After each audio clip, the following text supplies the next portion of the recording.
चलिए आ जाते हैं आपके बुक के क्वेश्चन पे। मैंने एक ही क्वेश्चन लगाया था क्या? इलिस्ट्रेशन 3। और ये एज इट इज 10 नंबर में सवाल आएगा आपका, 10 नंबर में as it is. Last year के पेपर में जो आया वो भी मैं दिखा दूंगा अभी। आपके सामने क्वेश्चन है, जितने बच्चे लाइव क्लास में हैं, पहले 5 मिनट दिए जा रहे हैं बस आपको। क्या निकालना है? Gross investment GIL। और क्या निकालना है? Earned finance leave. इसे UFI भी बोल देते हैं। आप शॉर्ट फॉर्म बुक में देखोगे तो कंफ्यूज मत होना। तो ग्रॉस इन्वेस्टमेंट कैसे निकालते हैं अभी देख लिया, अनअर्नड कैसे निकालते हैं वो भी देख लिया। दोनों एकदम फटाफट से निकाल के दिखा दो। फिर मैं 5 मिनट आपको दे रहा हूं, 5 मिनट के बाद फिर मैं करूंगा इसको। ठीक है, 5 मिनट आपको दिए जा रहे हैं। अरे भाई, डेप्रीसिएशन तो मैंने बोला है, आप लिख लो जो चीजें मैं बोलता हूं कि डेप्रीसिएशन आपके अलग TTS में चलेगा, ये तो मैं एक्स्ट्रा क्लासेस में ले रहा हूं।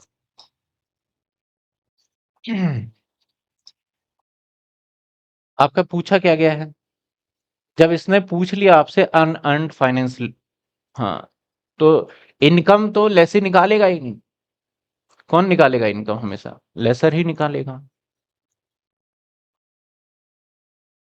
क्वेश्चन का पेज नंबर बता दो क्या है?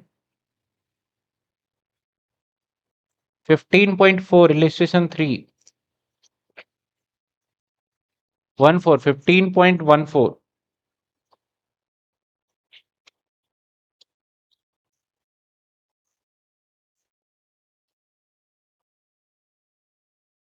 हो गया? करे चेक आपने सही किया या फिर गलत किया। इसके अंदर एक पार्ट और ऐड कर देंगे, नेट। ठीक है, चलिए।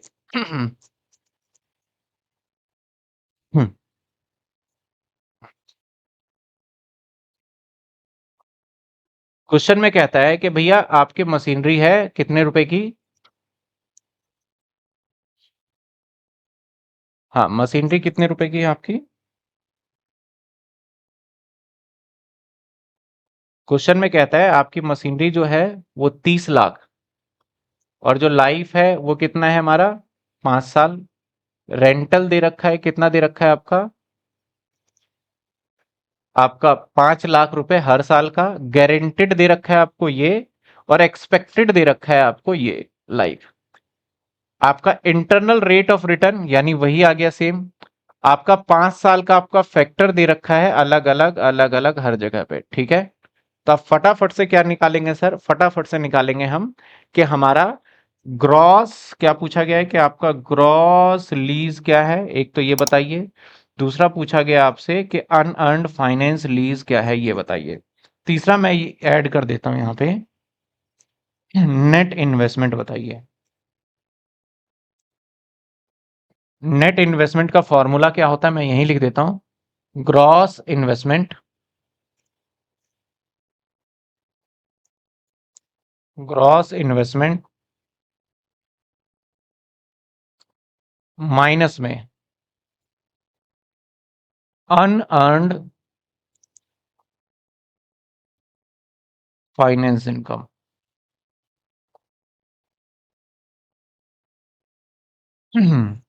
ठीक है, चलिए सर, सबसे पहले तो हम निकाल लेते हैं gross investment.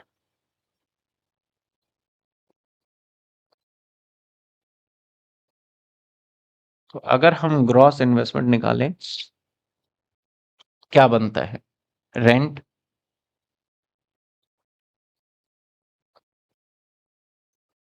Sir rental lease कितने का है? 5 लाख। कितने सालों तक मिलेगा? सर 5 सालों तक मिलेगा। तो कितने हो गए सर? 25 लाख हो गया। प्लस कर दो इसके अंदर क्या, जो आपका गारंटेड रेजिडुअल वैल्यू था। तो गारंटेड रेजिडुअल वैल्यू कितना हो गया? सर सवाल कितना कहता है हमारा? 1 लाख। और इसी के अंदर प्लस कर दो अनगारंटेड रेजिडुअल वैल्यू, जो कि कितना बन रहा है आप बता सकता है कोई? 80,000। तो ये आ गए 26,80,000। अब इसी का परसेंट वैल्यू निकाल लें। कई बार आपको रेट वैसे एग्जाम में आता नहीं है रेट निकालना, मैं लेकिन सिखा दूंगा कि इसका ये रेट 15% बनता कैसे है, ये भी निकालना आना आगे एफएम में सिखाया जाता है कि भैया तुम रेट भी खुद ही बनाओ और सवाल भी तो खुद ही बनाओ। ये हो गया। एक और आ जाना है कॉलम, एक और आ जाना है ईयर, है ना।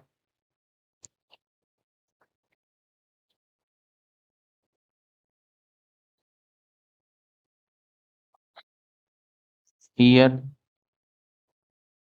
आपका जो अमाउंट है, प्रेजेंट वैल्यू, और आपका प्रेजेंट वैल्यू ने पीवी फैक्टर है, नहीं प्रेजेंट वैल्यू फैक्टर और आपका प्रेजेंट वैल्यू।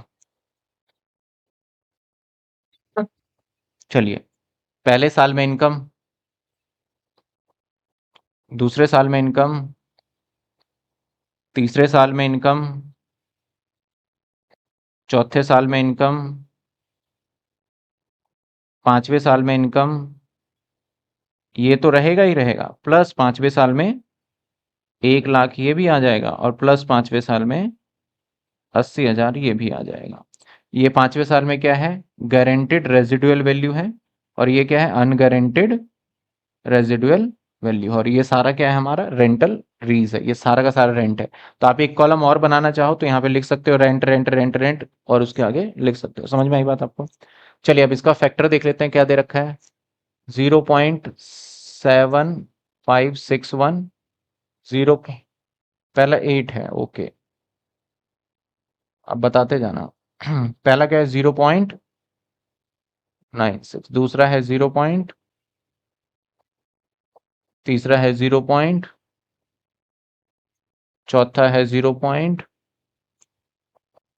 पांचवा है 0.49, और इसके बाद तो यही चलेगा। चलो मल्टीप्लाई कर, कितना आया पहले,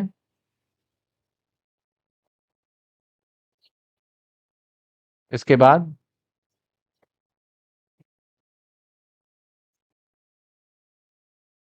0.50, इसके बाद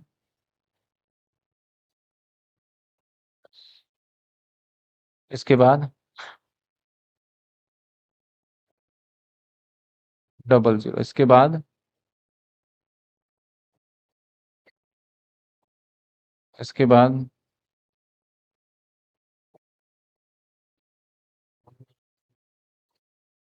0 भी आएगा ना, इसके बाद अब ये टोटल कर लेते हैं हम। सबसे पहले क्या आ गया,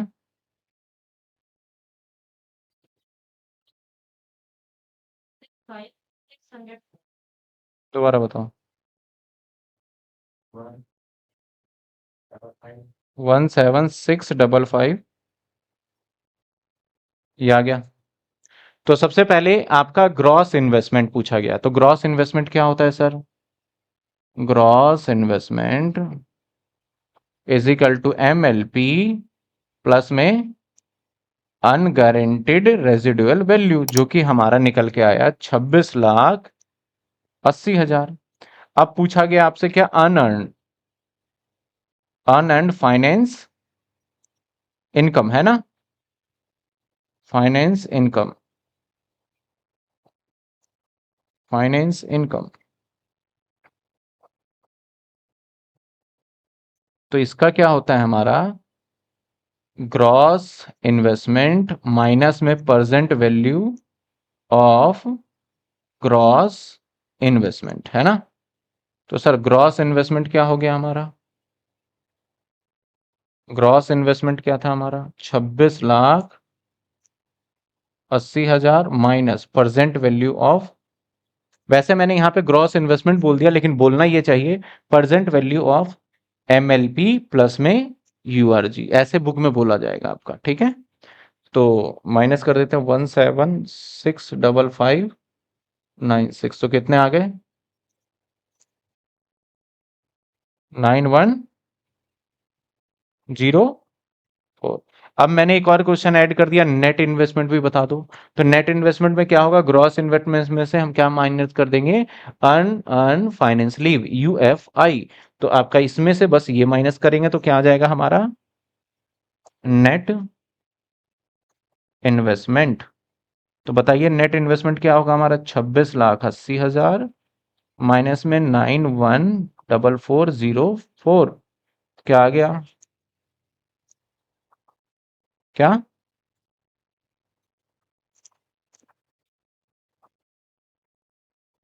ये नया पॉइंट आ गया बुक से अलावा, बताइए क्या है, इसको माइनस करिए आप।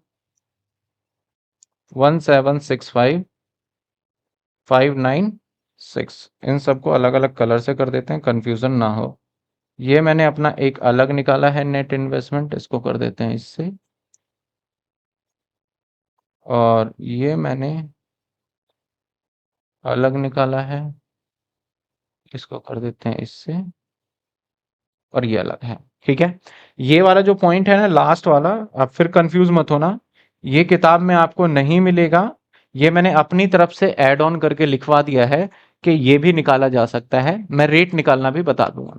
यहां तक कोई दिक्कत क्लियर है? आंसर भी चेक कर लीजिए, क्या सेम है आंसर, आ गया। चलिए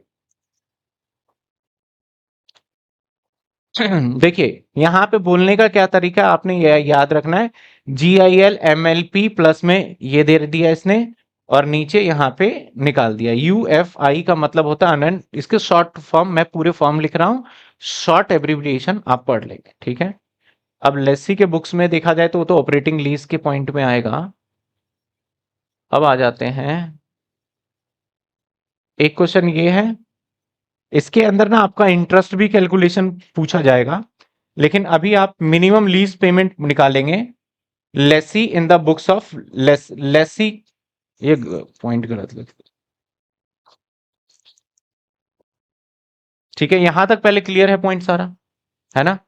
अब मैं एक लास्ट ईयर 10 ईयर में जो सवाल आया, 10 ईयर लिया तो है नहीं, मैं पढ़ देख लेता हूँ क्या सवाल आया, अगली क्लास से ना 10 ईयर के भी साथ के साथ ही निपटा लेंगे, ये बीकॉम ऑनर्स के पेपर में।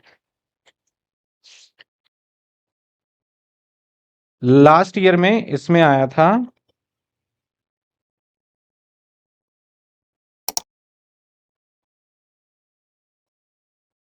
क्वेश्चन MCQ टाइप पूछ लिया था, आपके बुक के पीछे भी होगा कि सर इसके अंदर ये बताइए कि ये फाइनेंस लीज है या क्या है, इसमें MCQ टाइप क्वेश्चन पूछा गया था, फाइनेंस लीज है, ऑपरेटिंग लीज है, मिनिमम रेंट पेमेंट क्या है, ये सारी चीजें पूछ लिया गया था, प्रेजेंट वैल्यू ऑफ MLP क्या है ये बताइए बी पार्ट में, और फिर सी पार्ट में explain the operating lease lessor lessee के पॉइंट ऑफ व्यू से, लास्ट में दे रखा है, ये लास्ट क्वेश्चन ही है। और प्रोग्राम में क्या आया था दिखाओ, सॉल्व करा है नहीं करा, प्रोग्राम में देखो, कई बार ना बुक के अंदर जो पेपर होता है उसमें बदल दिया जाता है, दिखा ना प्रोग्राम में, प्रोग्राम में, प्रोग्राम ऑनर्स तो एक ही बन गया अब तो, बुक तो एक ही है।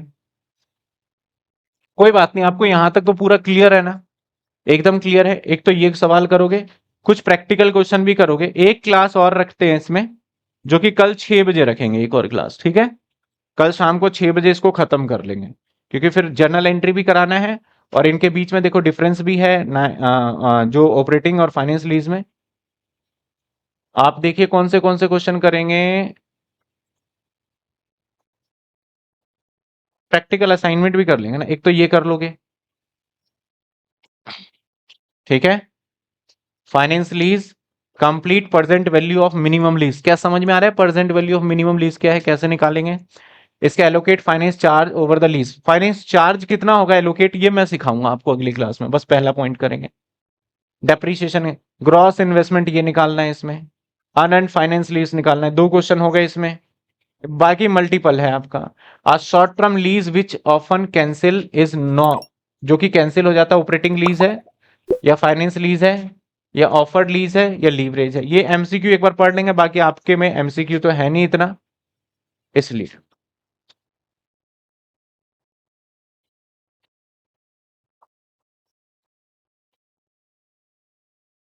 चलिए, कंप्यूटराइज अकाउंटिंग तो देखो आपने खुद करना पड़ेगा, तो आज की क्लास को हम यहीं पे खत्म करते हैं। देखो 3 क्वेश्चन हो गए होमवर्क में, ये तीनों क्वेश्चन कल करके आना है। कल मैं इसके जर्नल एंट्री और ऑपरेटिंग लिस्ट पूरी तरीके से मैं खत्म कर दूंगा।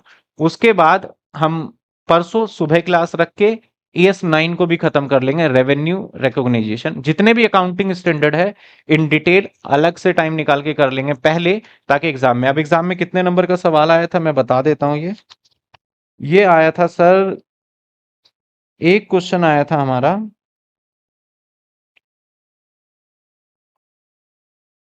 बी पार्ट 12 नंबर का क्वेश्चन आया था ये लीज का, और उसी के साथ 6 नंबर का क्वेश्चन आया था explain the accounting treatment operating lease in the books of Lesi. यानी टोटल 18 नंबर का इस चैप्टर से सवाल पूछा गया है बीकॉम ऑनर्स के अंदर। ठीक है, 90 नंबर का पेपर आएगा आपका, 18 नंबर का, ईच क्वेश्चन 5 क्वेश्चन आएंगे 90 नंबर का, ध्यान रखिएगा। ठीक है, 75 का नहीं बनेगा। हाँ, जो CBCS वाले बच्चे हैं पुराने कोर्स वाले, उनका तो 18 नंबर का ही बनेगा। क्लियर? तो चलिए मिलते हैं नेक्स्ट क्लास में, इवनिंग 6 o'clock कल